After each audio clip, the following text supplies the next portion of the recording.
Waktu yang sangat ringkas ini kita akan bercerita tentang sejarah Nabi.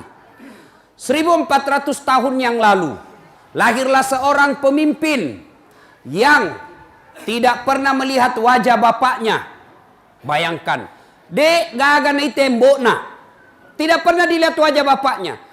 Bersama ibunya cuma 2 tahun saja. 2 tahun saja 4 hari bersama ibunya. Masya Allah. Pindah dari kakeknya, pamannya. Kemudian hidup dalam keadaan miskin. Masya Allah. Dihina, dimaki, diusir dari kampungnya. Masya Allah. Diusir dari kampungnya. Siapa yang usir? Pamannya sendiri. Siapa yang perangi? Sepupu satu kalinya sendiri. Siapa yang menghinanya? Satu kampungnya. Tapi luar biasa. Dalam keadaan tekanan seperti itu, dalam tekanan penderitaan seperti itu, dalam himpitan ekonomi miskin seperti itu, meskipun tidak pasang baleho, tidak pernah bikin medsos, tidak pernah punya Facebook, tidak pernah punya Twitter, tapi alhamdulillah bisa menjadi pemimpin yang bukan hanya diakui oleh umatnya, tapi juga diakui oleh mereka yang tidak menjadi umatnya. Bayangkan, bukan hanya umatnya yang akui, umat lain pun mengakuinya. Non-muslim pun mengakuinya. Woi, ndak usah lihat itu yang masuk dari pintu. Lihat-lihat saya.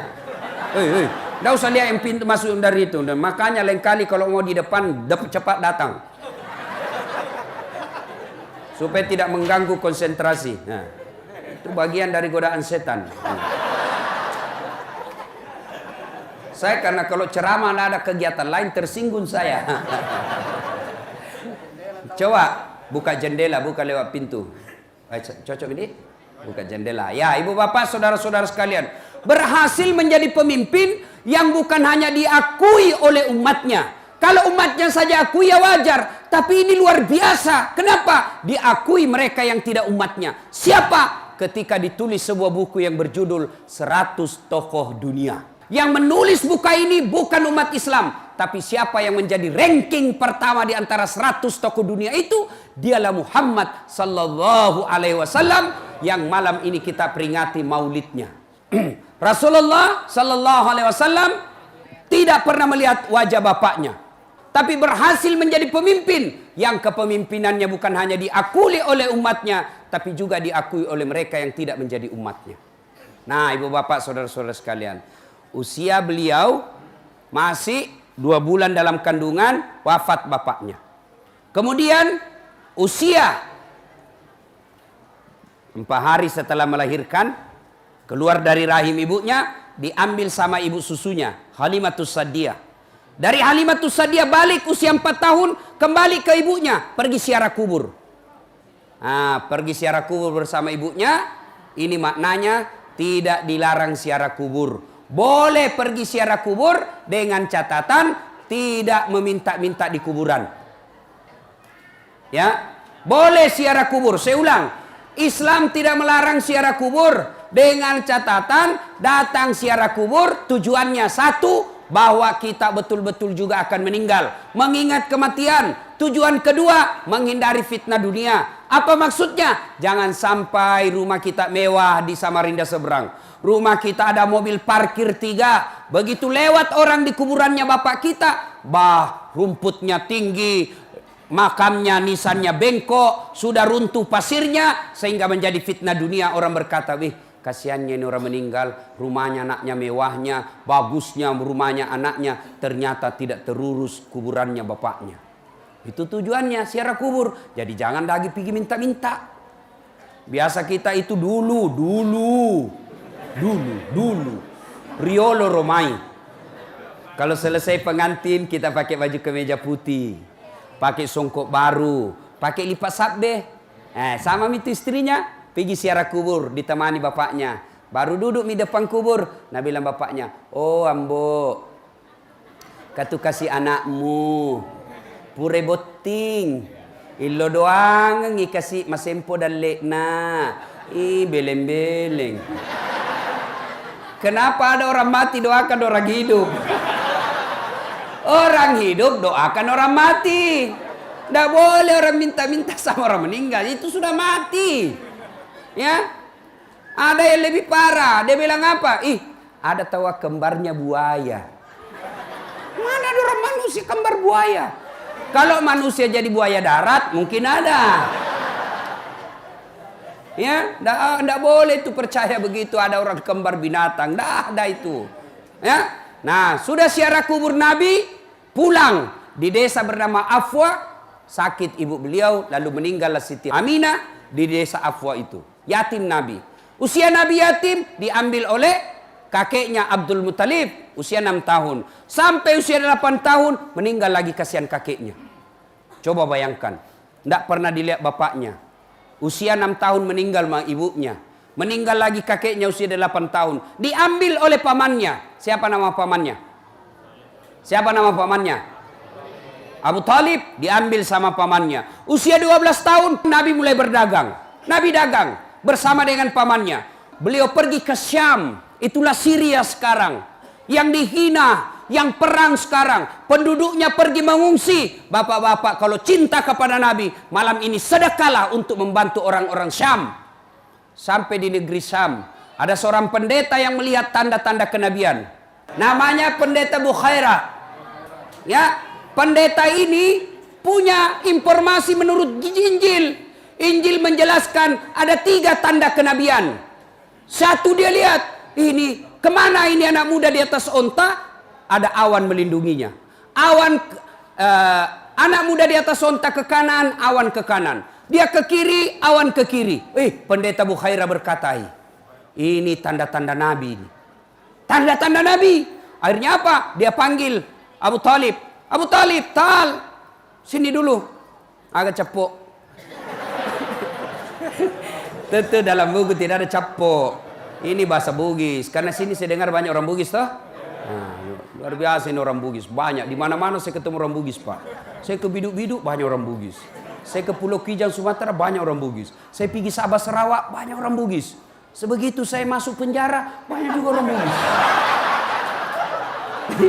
Tanya Pak Kapolsek. Bercanda ya, bercanda Pak ya. Nah, Bapak saudara-saudara sekalian dipanggil. Tal. Penasaran ini pendeta Bukhaira. Lalu dia tanya, Abu Talib, siapa namanya ini? Kemanakanmu? Muhammad. Dia bilang, cocok. Tanda kenabian yang kedua, namanya Ahmad. Menurut Injil. Dia penasaran. Akhirnya apa? Dia mau lihat tanda kelahirannya. Ada di belakangnya Baba. Tahu jaki Baba tuh? Saya tidak tahu apa bahasa Indonesianya. Yang penting kalau orang bilang Baba, nah tahu mintu. Baba. Oh dia lihat, ini Nabi ini. Lalu pendeta Bukhaira berkata, Abu Talib, palisu siga anuremu. Kembalikan cepat ini kemanakanmu. Kalau didapat orang Yahudi, dia bunuh. Lama dia tunggu ini orang Yahudi. Akhirnya apa? Nabi beserta pamannya. Waktu itu belum jadi Rasul. Kembali tidak melanjutkan perjalanannya. Masya Allah. Usia 25 tahun. Bekerja sama Siti Khadijah. Bangsawan kaya, perempuan janda, sudah 2 kali janda. Akhirnya apa? Menikah dengan Siti Khadijah. Rasulullah umurnya 25 tahun, Khadijah umurnya 40 tahun. Nikah. Setelah menikah, alhamdulillah dikaruniai anak. Siapa nama anak pertamanya Nabi? Siapa? Saya kasih lagi hadiah, kasih keluar lagi. Keluar kembali. Siapa? Ruqayyah. Salah. Siapa?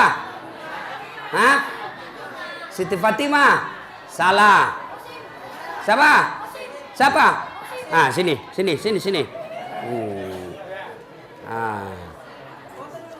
Foto cepat. Ya, sebelum jawab pertanyaannya Pak Ustadz, ada passwordnya. Siapa namanya neneknya Ustadz Dasat? Apa? Jawab memang aku. Selama uangku ini. Siapa namanya? Lain kali kalau ada begitu dek, sebut kau saja, sembarang kau sebut, belum tentu ini orang tahu, nah tahu juga. Siapa namanya anak pertamanya Nabi? Qasim. Qasim. Makanya Nabi juga disebut Abul Qasim, bapaknya Qasim. Hadiah. Beda tuannya Ustaz dengan uang Kapolsek? Beda rasanya, bos. Nah, ibu bapak, Siapa yang tahu berapa anaknya Nabi? Berapa? Dua. Tiga. Berapa? Berapa? Angkat tangan. Siapa? Berapa? Berapa? Mana? Terlalu jauh ibu. Siapa yang tahu berapa anaknya Nabi? Anak muda ini. Berapa anaknya Nabi? Hah? Berapa? Tidak ada yang tahu. 7. Karena jauh sekali ibu tidak dapat hadiah. Hadiahnya dari Allah ya. 7 anak Nabi. Berapa laki-laki, berapa perempuan? Ayo. Siapa yang tahu? 3 laki-laki, 4 perempuan. Ambil hadiahnya. Cepat. Wih, cepat. Jangan juga lama-lama, Bapak kena syuting. Ya, berapa laki-laki? 3. Berapa perempuan? Jumlahnya? 7. Dari anak? Sebut siapa nama mamanya? Siapa nama mamanya ini yang 7 laki-laki 7 anak Rasulullah? Ya? Nama mamanya? Nama mamanya. Jadi nama mamanya Khadijah. 6. Yang 1 anak bungsunya dari ibunya beda dari istri beliau Rasulullah yang hadiah dari Raja Mesir. Dikasih nama anak terakhirnya namanya Ibrahim, meninggal usia 11 bulan. Silakan hadiahnya. Oke. Ya, alembo itu melampir sungakmu. Sini, monggo. Hatur nuwun. Ibu bapak, saudara-saudara sekalian. Usia Nabi setelah menikah 40 tahun. Usia Nabi kemudian 40 tahun. Dia mulai gelisah. Kenapa ini orang Mekah menyembah batu? Kenapa menyembah patung? Nabi gelisah. Ini yang disebut kepekaan sosial. Kasihan dia lihat. Kenapa ini kodong sekampungku na batu na sembah? Akhirnya apa? Nabi selalu merenung di gua. Siapa yang tahu nama guanya? Siapa? Gua Hira. Semua tahu jadi tidak dikasih hadiah. Merenung Nabi di gua Hira. Akhirnya pada malam 17 Ramadan dipeluk Nabi. Iqra, baca. Nabi bilang, saya tidak tahu membaca. Baca, saya tidak tahu membaca. Akhirnya Nabi ketiga kalinya lalu berkata, Iqra bismi rabbikal ladzi khalaq. Baca atas nama Tuhanmu. Akhirnya apa? Dilantiklah Nabi menjadi rasul pada usia 40 tahun. Pulang dari menerima wahyu, pulang dari itu, kemudian Nabi sampai ke rumah beliau. Bib. Habib Anas sudah lapor. Wih, Ustaz Anas. Nah, ibu saudara-saudara sekalian, usia 40 tahun. Lalu Nabi pulang. Dengar baik-baik, ini yang penting. Nabi pulang dan berkata di rumahnya, Bu, kedinginan saya, kasihan, selimuti saya. Bu, kira-kira kalau ibu 3 hari suami pergi, pulang tidak ada kabar. Selama pergi tidak ada kabar, pulang kedinginan. Lalu berkata, ibu, selimuti saya. Kira-kira apa jawaban ibu? Langsung dikasih selimut? Tidak, diinterogasi dulu. Dari mana kok? 3 hari menghilang, tiba-tiba dingin. Boleh kega kok? Mana itu HP-mu? Periksa dulu. Khadijah tidak. Pulang Nabi, kedinginan. Nabi bersabda, selimuti saya. Khadijah dengan tegas menjawab, sami'na wa ata'na. Saya dengar dan saya taati. Hikmah maulid pertama, ibu-ibu kalau mau mencintai Rasulullah, maka cintai Rasulullah dengan cara apa? Hilangkan sangka buruk kepada suami. Banyak rumah tangga yang berantakan, kenapa? Karena selalu sangka buruk sama suaminya. Telepon suaminya dari pagi sampai malam tidak ada jawaban. Sangka buruk, pasti ada cewek di sampingnya. Telepon suaminya tidak dijawab, sangka buruk, pasti dia lagi ngambek ini. Jangan, bersangka baiklah. Telepon suami tidak dijawab, sangka baik. Oh, mungkin HP-nya dilupa di jok mobil. Oh, mungkin suamiku lagi sholat duha.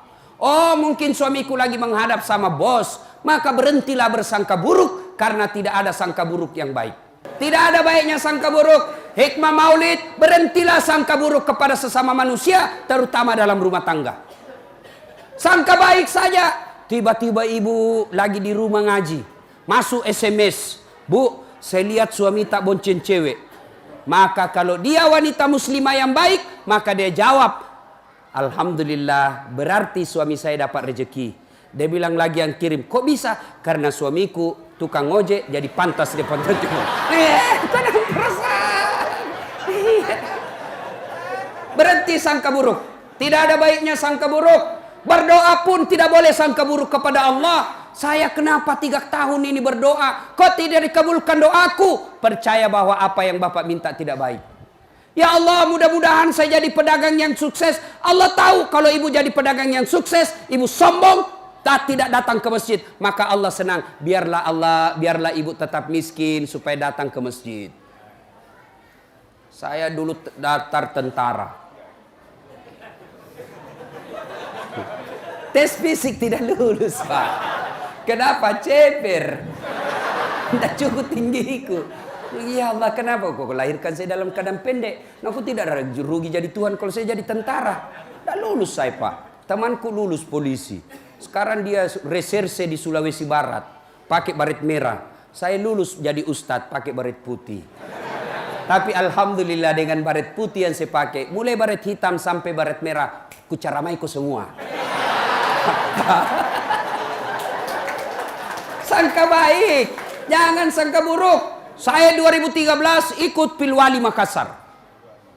Dia bilang orang, "Kalah ki Ustaz." Tidak, siapa bilang saya kalah? Cuma yang menang lebih banyak suaranya. Sangka baik, saya tidak pernah sangka buruk. Alhamdulillah, dengan tidak terpilih di sana, saya bisa kemana-mana ceramah. Baru lagi saya pulang dari Jepang. Sebelumnya dari Amerika, sebelumnya dari Itali. Tahu Itali? Tahu Itali? Tahu? Tahu? Ah? Tahu? Tahu Itali?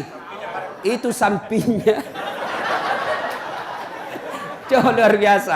Dengan begitu Allah kasih yang terbaik. Maka hikmah maulid ini, berhentilah sangka buruk. Sangka baik kepada Allah, kepada sesama manusia, terutama dalam rumah tangga. Jangan ada sangka buruk. Ada sesuatu, bawa ke sangka baiknya.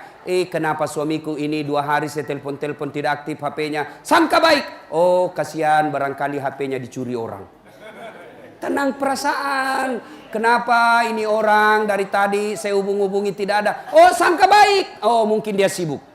Insya Allah orang yang sangka baik tidak rusak hatinya. Hati yang bersih akan baik dia punya hidup dunia akhirat. Sudah naik. Kemudian Nabi ada yang tanya, "Ustadz, Nabi itu kan tidak tahu membaca, tidak tahu menulis. Apa dia bodoh?" Tidak. Tidak tahu membaca, tidak tahu menulis, tidak identik dengan bodoh. Kenapa? Banyak orang dulu, Pak, termasuk nenekku, tidak tahu membaca, tidak tahu menulis, tapi jago berdagang. Coba.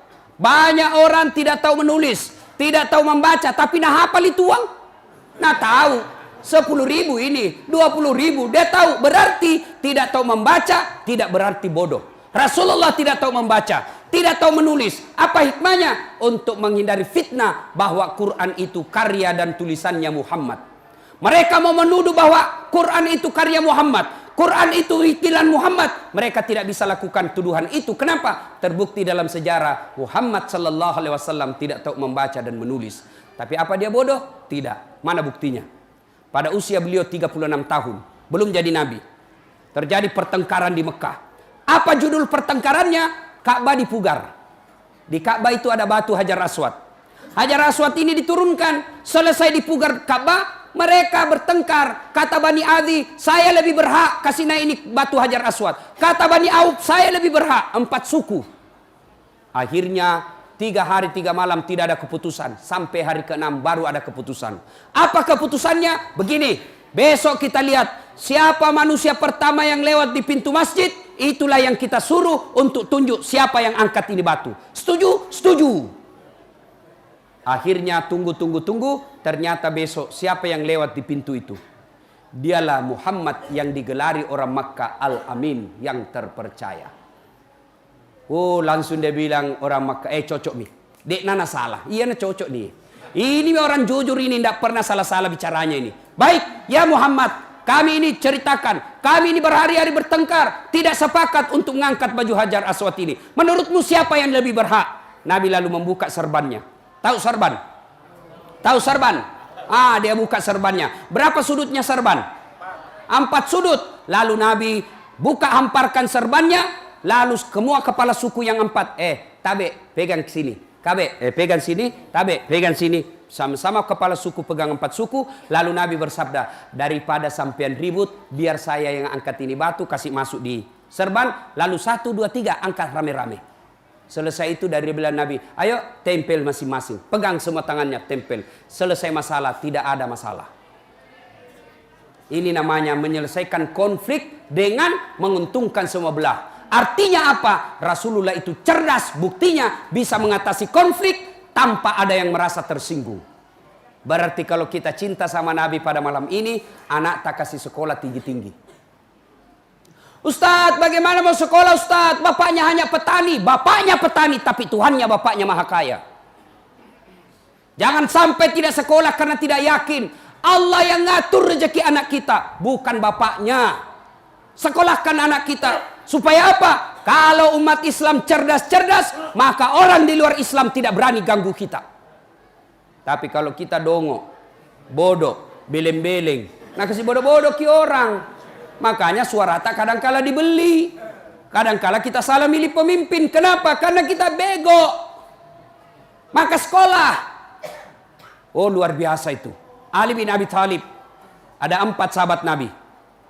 1, sahabat utama Nabi, Abu Bakar Siddiq.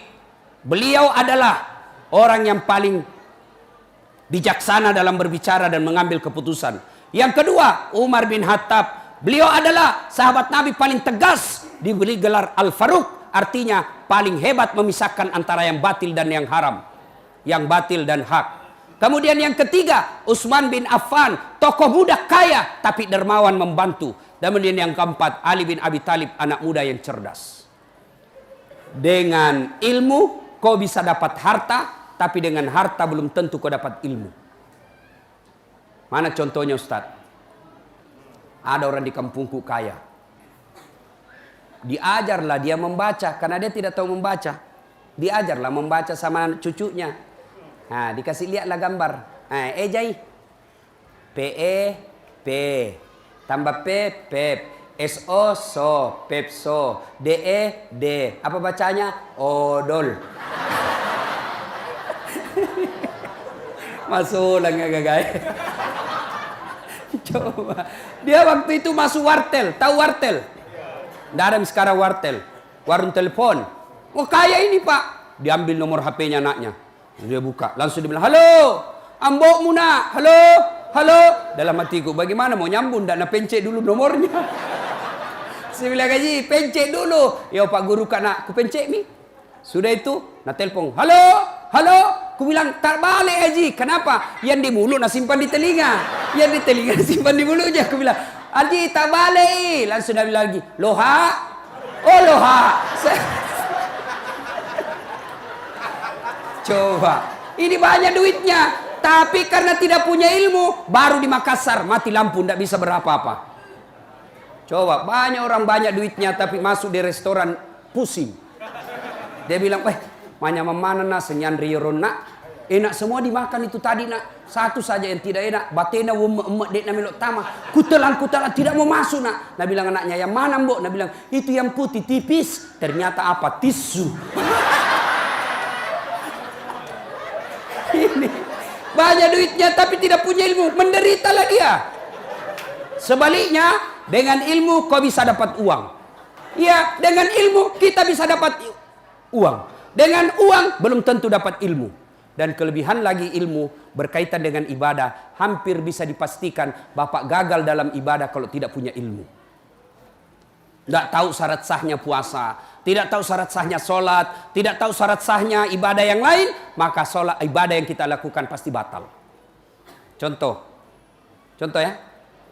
Ada orang sholat, tidak ada ilmunya. Sholat takbir, aneh-aneh takbirnya. Dia begini, Allah. Begini. Takbirnya begini. Saya bilang, kadang-kadang baik. Lain juga ilmu nak kuliah ini aja. Saya datangi, saya itu kelemahan saya. Kalau ada saya lihat aneh-aneh, saya tidak puas sebelum saya tanya. Saya tanya lah itu. Garo. Apa dia bilang, nak, saya tulis Allah. Ya kan ini coba lihat. Iya toh Allah. Oh iya toh, masuk akal. Saya bilang, siapa ajar kita? Dia bilang, nenekku. Dan aku bilang, nenekmu Nabi. Coba. Ada lagi yang takbir begini, Allah. Dia kan begini. Saya tanya apa lagi itu? Dia bilang, satu Tuhan. Oh iya masuk akal. Mana dalilnya? Tidak ada. Bisa juga saya bilang, satu istri, tetap satu. Tidak boleh. Ada lagi orang sholat, ibadah, di sampingnya orang tua, dia kasih goyang jari-jarinya. Ini anak muda tidak mau kalah, nak kasih kencang. Saya tanya, kenapa begitu? Karena ini sudah tua, Ustaz Lobek mi. Saya masih full cas, Anda boleh.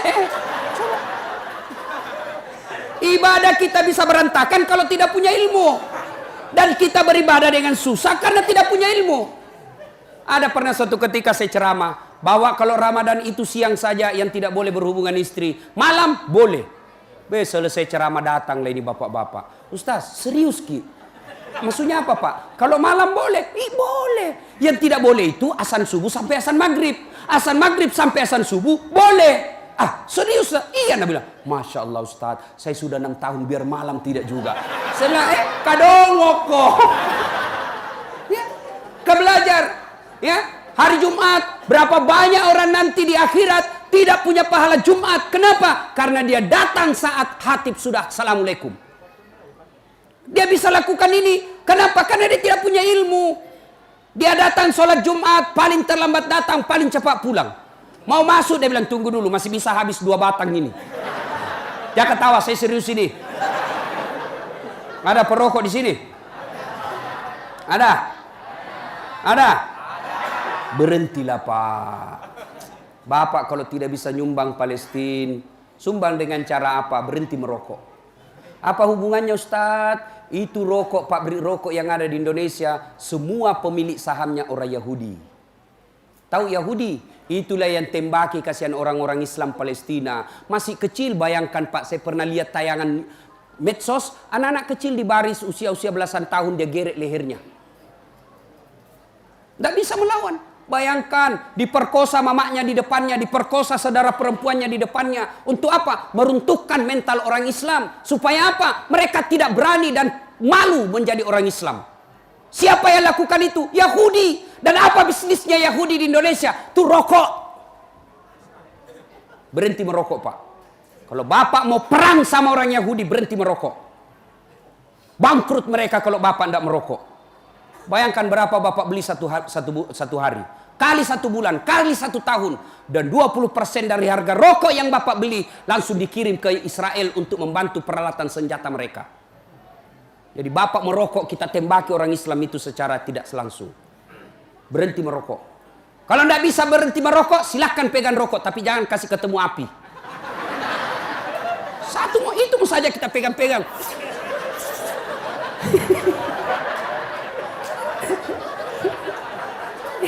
Ya toh ada rosi diet apa. Tidak ada bedanya. Cuma bedanya ada warnanya kalau dibakar. Yang tidak dibakar, kan angin juga itu yang keluar.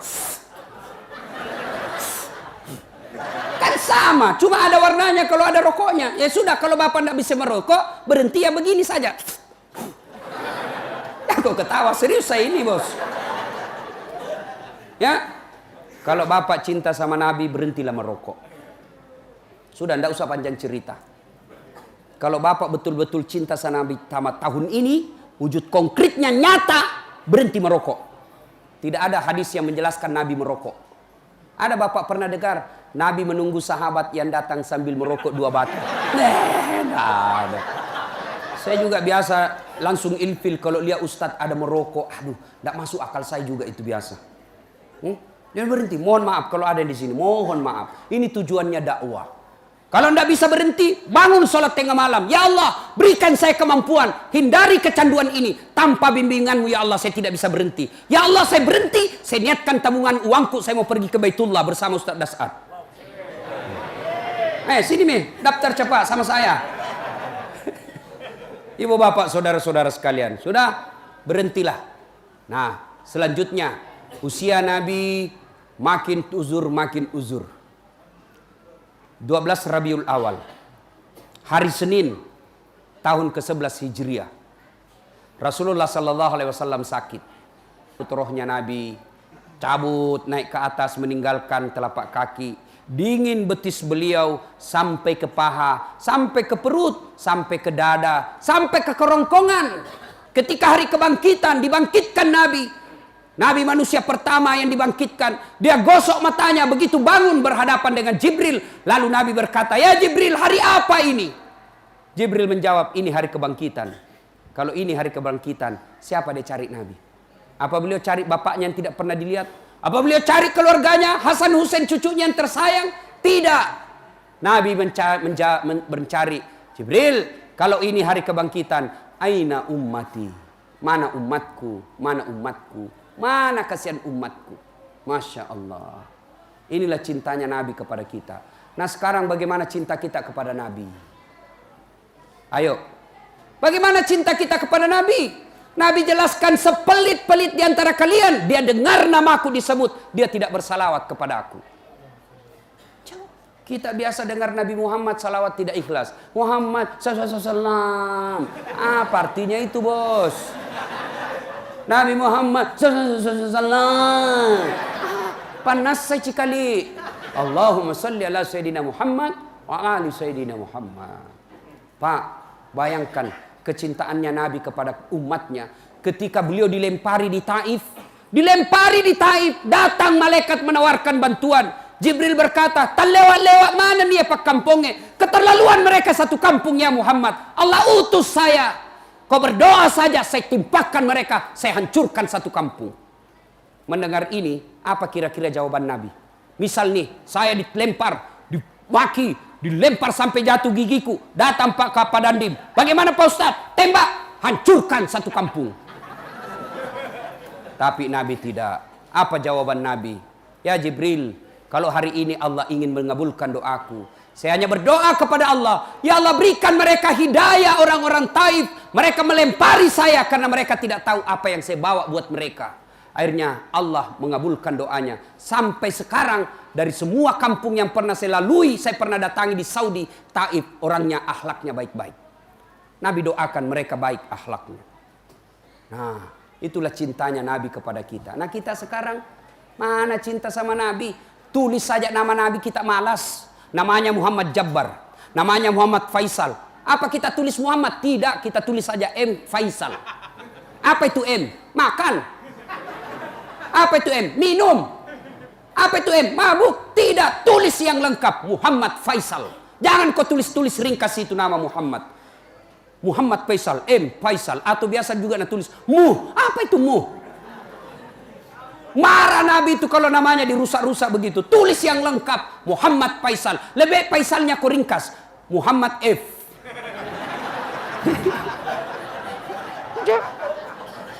Dan juga seperti mahasiswaku, dia tulis namanya W Taufik W.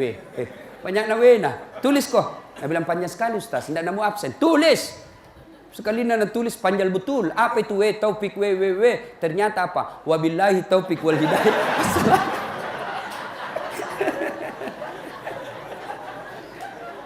Cinta sama Nabi, ayo tulis nama dengan sebaik-baiknya. Itu bagian kecintaan kepada Nabi. Dengar nama Nabi disebut, selawat kepada Nabi. Nah ini lagi cinta kepada Nabi. Mohon maaf kalau ada bisnis begini. Apa itu? Prawedding, foto-foto sebelum menikah. Itu ajaran dari Taiwan. Apa itu foto prawedding? Belum paku menikah, belum halal, kau sudah pergi baku peluk-peluk. Nah dek pengusaha. Ini kita dikasih bodoh-bodoh orang yang cari kerja. Mereka yang foto-foto begitu mereka cari kerja. Akhirnya apa? Dikasih bodoh-bodoh lah kita. Foto sebelum menikah, boleh foto, tapi jangan kasih baku peluk. Belum halal. Yang ngundang haji, ikut mengundang ulama, gedungnya Islamic Center, tapi foto pengantinnya kok begini. Kalau mau ada fotonya silakan. Foto sebelah kanan, perempuan dengan keluarganya, silakan. Foto sebelah kiri, laki-laki dan keluarganya. Jangan kasih baku peluk. Ini tidak nak kasih baku peluk. Di atas sepeda, pakai payung, mau pi jual ikan. Tabe, ya, kasih naik sedikit, ya, kasih masuk tangannya, beleng-beleng. Jangan ada begitu, Pak. Baru-baru saya hadiri pernikahan, dengan bangganya dia bikin videonya, baku peluk-peluk sebelum menikah. Lalu dia bilang redaksi kalimatnya, ucapannya, bersangkutan berpacaran semenjak SMA. Apaan Tomakura Siri itu begitu? Dengan bangga dia sebut bahwa dari SMA dia pacaran. Apa itu pacaran? Merusak-rusak agama Islam. Yang lebih parah lagi, kita sampai kita tidak dikasih alternatif untuk sunnah. Apa itu? Standing party. Tahu ki standing party? Pesta berdiri. Tidak dilarang, tapi kami yang mau sunnah tidak boleh makan sambil berdiri, tidak boleh minum sambil berdiri. Kami mau melaksanakan sunnah, tapi tidak ada kursi. Akhirnya masa kita mau jongkok minum begini? Nah, syuting ki orang na foto Ustaz Dasat lagi jongkok. Terpaksa apa? Kita keluar tidak makan padahal enak makanan. Kita mau makan, melanggar sunnah. Kita tidak makan, labai dan le.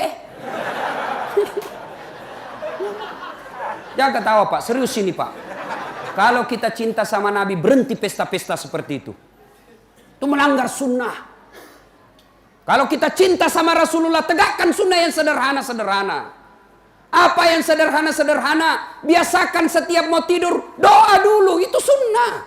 Tidak usah banyak-banyak. Kalau ibu-ibu tidak bisa Senin Kamis, yang gampang-gampang. Pakai baju kanan dulu masuk dengan ucapan Bismillahirrahmanirrahim. Sunnah. Buka baju, Bismillahirrahmanirrahim. Keluar semuanya, Alhamdulillahirrabbilalamin. Yang ketawa, serius kah ini? Yang sederhana saja dulu. Jangan biasakan makan dan minum sambil berdiri. Karena itu bagian minum dan makan bersama dengan setan. Nah, kalau kita betul-betul sunnah mencintai Nabi, Jami banyak cerita.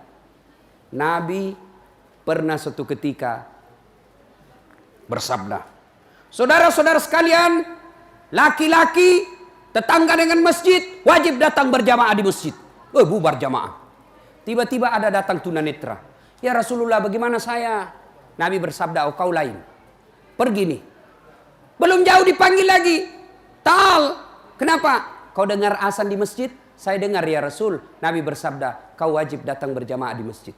Tetangga dengan masjid. Dengar azan meskipun tunanetra, Nabi jelaskan, kau datang ke masjid berjamaah. Kalau ini hadis diterapkan Pak, penuh di masjid. Alhamdulillah di masjid Pak selalu penuh.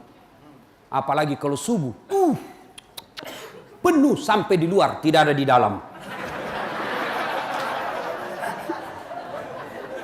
Ayo, kalau cinta sama Nabi, mari cintai Rasulullah, hidupkan sholat jamaah. Itu saja dulu, sederhana. Kalau pulang ke maulid hari ini, lalu mulai besok kita selalu berjamaah, berkami maulid tahun ini. Pulang sholat tetap sholat tidak berjamaah, sokok mi teruntuk, teluk mi bawa teruntuk, degaga teruntuk sunnah. Datang ke berjamaah. Ini apa yang sebabnya orang. Saya di Makassar saya bentuk komunitas namanya Suling. Suling itu subuh keliling. Dan kita dari masjid ke masjid. Selesai suling kita ngopi. Apa itu ngopi? Ngobrol perkara iman. Cerita-cerita. Insya Allah berkah hidup. Datang ke berjamaah Pak. Terutama ini muka-muka yang sudah muka sakaratil maut. Datang ke Pak. Jangan sudah muka sakaratil maut masih juga malas ke masjid. Maga pitu mutobat cilaka. Datang ke berjamaah. Kita juga yang imam kalau datang orang berjamaah jangan terlalu panjang baca-bacanya. Ada juga itu imam suka nasiksa jamaah. Tidak tahu siapa yang ngajar. Itu menggunakan orang balik dulu sebelum takbir Pak. Lihat dulu siapa pasukan tak. Oh banyak nenek-nenek. Jangan yang panjang.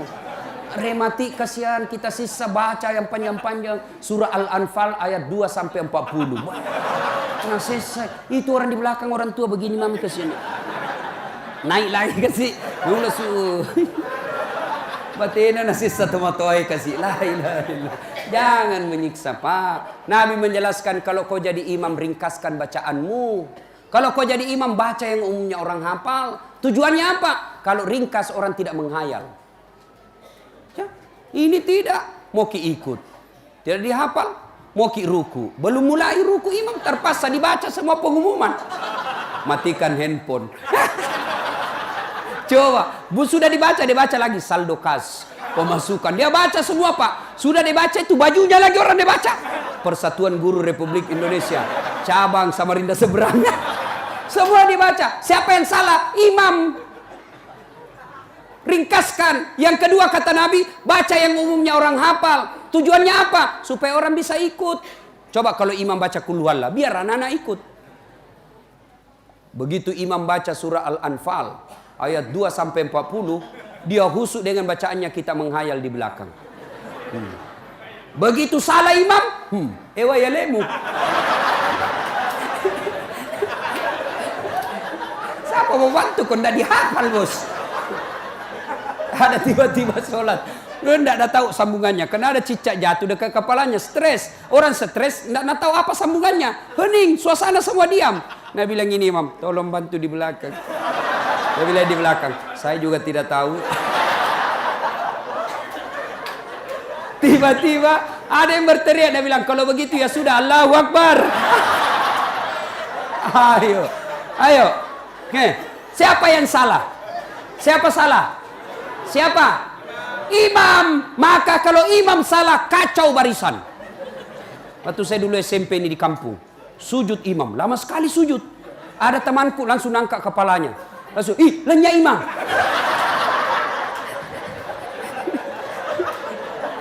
Ternyata imam hilang, Pak, di depan. Bagaimana enggak kacau jamaah satu masjid. Langsung saya pergi tanya, Pak Imam, maka tak saling beri jamaah? Metukanlah. Dan kentut saya bilang, lain kali Pak Imam kalau kentut, angkat dulu kepalanya jamaah supaya dia lihat pergi. Dia bilang, watung kena masiri kairita. Kacau salat. Yuk, siapa yang salah? Siapa salah? Imam. Kalau makmum kentut, jamaah tetap jalan. Kalau jamaah rusak wudunya, jamaah tetap jalan. Tapi kalau imam salah, kacau jamaah. Maka hati-hati milih imam. 2019 kita milih imam. Hati-hati milih imam. Bapak salah milih imam, Bapak menderita. Kalau jadi makmum, orang bodoh boleh jadi makmum. Menurut fikih, orang gila boleh jadi makmum. Anak-anak boleh jadi makmum. Doktor boleh jadi makmum. Insinyur boleh jadi makmum. Petani boleh jadi makmum. Tapi imam hati-hati. Ketat fikih mengaturnya. Kenapa? Karena dialah pemimpin. Kalau salah imam, berantakan kita punya pasukan. Jelas? Ibu bapak saudara-saudara sekalian, hidupkan sholat berjamaah. Andai Nabi jelaskan, andai saja umatku, dia tahu keutamaan sholat berjamaah, terutama subuh, mereka akan datang ke masjid walaupun mereka merangkak. Cuma kita malas datang ke masjid. Kenapa? Karena kita tidak lihat pahalanya. Ibu bapak saudara-saudara sekalian, banyak yang ingin kita sampaikan, tapi waktu yang terbatas. Belum apa? Bapak enak, saya yang capek. Ya, ibu bapak saudara-saudara sekalian, berikutnya, kalau kita cinta sama Nabi, biasa kalau ada orang kita cinta itu sering-sering disebut namanya toh. Wih, misal saya lagi jatuh cinta sama Cekku. Oh, kasih nakega, aku tuh kasih Cekku. Oh, kalau sayang, kalau cinta sama Nabi, salah satu di antaranya, kita sering menyebut orang yang kita cintai. Bagaimana cara menyebutnya? Dengan banyak bersalawat kepada Rasulullah. Jangan anggap enteng itu salawat, Pak. Kita ingat waktu kecil dulu. Saya masih ingat, Pak. Kalau kita lagi makan, tiba-tiba keselak tulang ikan, nggak dibawa lari ke THT tenggorokan, ahli dokter tenggorokan, tidak. Langsung mama tak ambil beras, ambil apa itu? Nasi. Nah kemoy. Emai nak, emai. Salawatku. Allahumma sholli. Hilang. Masih ingat dulu ibu-ibu kalau masak tiba-tiba kena api, tiba-tiba kena minyak goreng, tidak lari ke ahli kulit. Apa? Dia ambil itu, lalu salawat. Allahumma sholli ala sayyidina. Allahumma sholli ala sembuh. Saya pernah pergi ke apalagi itu dulu Haji Anas, lupa pulau apa namanya, Pulau Aru apa, Tanjung Aru kayaknya. Saya pergi dibawa ke sana, pergi ceramah, pakai perahu katinting, tok tok tok tok tok tok tok tok. Saya naik perahu, ternyata kenal pot, saya kira kayu, kenal lepokna, saya kira kayu karena dia coklat. Saya pegang langsung bau hangus.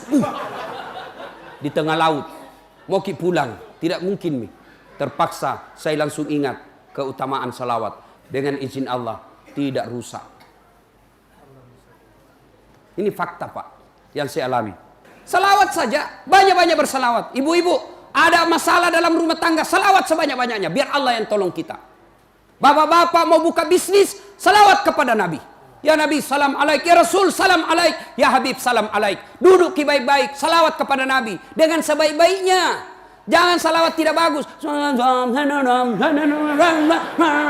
Nggak jelas itu, bos. Panasai.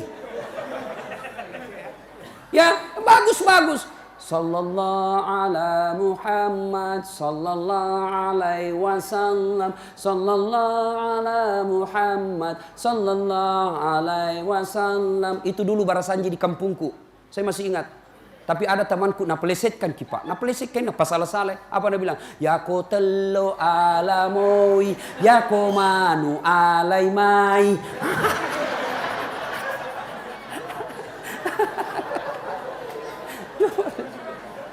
Ayo, banyak-banyak bersalawat, Pak. Coba. Adik-adik, oh ini. Ini yang saya alami. Saya ujian S3.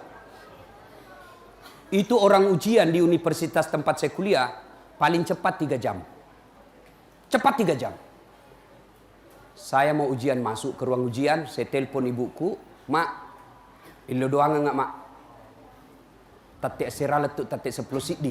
Wih, lampe apa tuh? Dari jam 9 sampai jam 11. Wih, panjang betul. Saya bilang, selesai ki berdoa, salawat ki saja sebanyak-banyaknya. Saya pun sebelum masuk saya salawat sebanyak-banyaknya. Orang umumnya 3 jam, saya tidak sampai 45 menit, saya sudah keluar. Adik-adik nih, salawat, yakinkan kecintaan kita kepada Nabi. Jangan anggap remeh itu, Pak.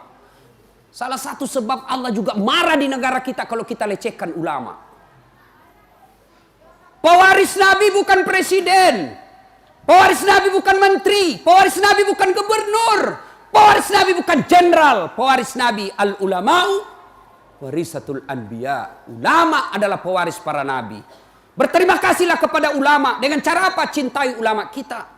Kita bisa tahu bagaimana cara sholat karena ulama. Kita bisa tahu bagaimana puasa bukan karena ajaran dari polisi dan tentara. Bukan ajaran presiden kita. Tapi siapa ajaran dari ulama kita. Maka marah Allah kalau ulama kita lecehkan. Kalau Allah marah, tunggu mina gocak kok. Ibu bapak saudara-saudara sekalian, salah satu cinta kepada Nabi, pelihara ulama, pelihara warisannya. Ada 3 cara mencintai orang Rasulullah. Orang biasa kalau kita cintai satu selalu disebut namanya. Maka caranya apa? Banyak-banyak bersalawat. Ya Nabi salam alaika, ya Rasul salam, salam alaika. Ya Habib salam alaika, salawatullah alaika. Itu model orang-orang tua yang syahdu. Kalau model anak muda milenial lagi jogging, salawat. Salatullah salamullah ala toha rasulillah, salatullah salamullah ala yasin habibillah. Itu gaya-gaya anak muda. Gaya-gaya tempo dulu. Salatullah salamullah sambil bikin pisang goreng. Ala toha rasulillah salatullah. Itu salah satu wujud kecintaan kepada Nabi. Bayangkan. Coba maki bedek. Pernah ki dengar ayat bahwa Allah juga sholat? Pernah ki dengar ayat Allah ikut puasa? Pernah dengar ayat Allah ikut haji? Tidak. Tapi ketika Allah perintah kita sholawat, innallaha wa malaikatahu yusalluna ala nabi. Allah dan para malaikatnya pun ikut bersalawat kepada Rasulullah Muhammad sallallahu alaihi wasallam. Kalau kita cinta kepada Nabi dan Rasul, mulai hari ini tingkatkan kecintaan itu dengan cara apa? Memperbanyak salawat. Imam Al-Ghazali dalam kitabnya Ihya'ul Ulumuddin mengajarkan sebuah zikir sepekan. Salah satu isi dari zikir sepekan itu, ada satu hari kita bersalawat kepada Nabi paling kurang 1000 kali. Ibu bapak saudara-saudara sekalian, inilah tausiah kita pada taklim kita kali ini. Mudah-mudahan ada manfaat. Kalau ibu bapak masih mau mendengar ceramah saya, gampang sekali. Silakan ambil aplikasi handphonenya, buka aplikasi YouTube, tag YouTube, tulis nama Das'at Latif. Keluar itu ceramahku banyak, sampai ratusan. Silakan ibu cari judul. Cara mendidik anak ada, kewajiban suami kepada istri, kewajiban istri kepada macam-macam. Silakan. Sudah itu kasih tanda begini. Ini ya. Jangan begini. Kalau kau kasih begini, nah cari kau malaikat nanti. Mana itu yang tidak suka dakwah. Kalau tidak suka, jangan kasih begini. Tidak usah begini, jangan juga kasih begini kita, bos. Ya, sudah. Jangan, yang paling penting lagi komen sedikit. Hebat Ustadz. Lebih bagus lagi, like and share. Tambah hebat lagi, subscribe. Itu yang panjang-panjang. Mau yang pendek-pendek namanya cersi. Ceramah singkat, 1 menit. Apa itu? Silakan follow saya di Instagram. Tulis nama saya Das'at Latif 1212. Das'at, D-A-S-A-D. Das'at Latif 1212. Keluar itu ceramahku yang ratusan, 1 menit. 1 menit. Sudah mi Ustaz, ku cek, tidak mau ya Ustaz. Berarti tidak ada kuotamu sotak.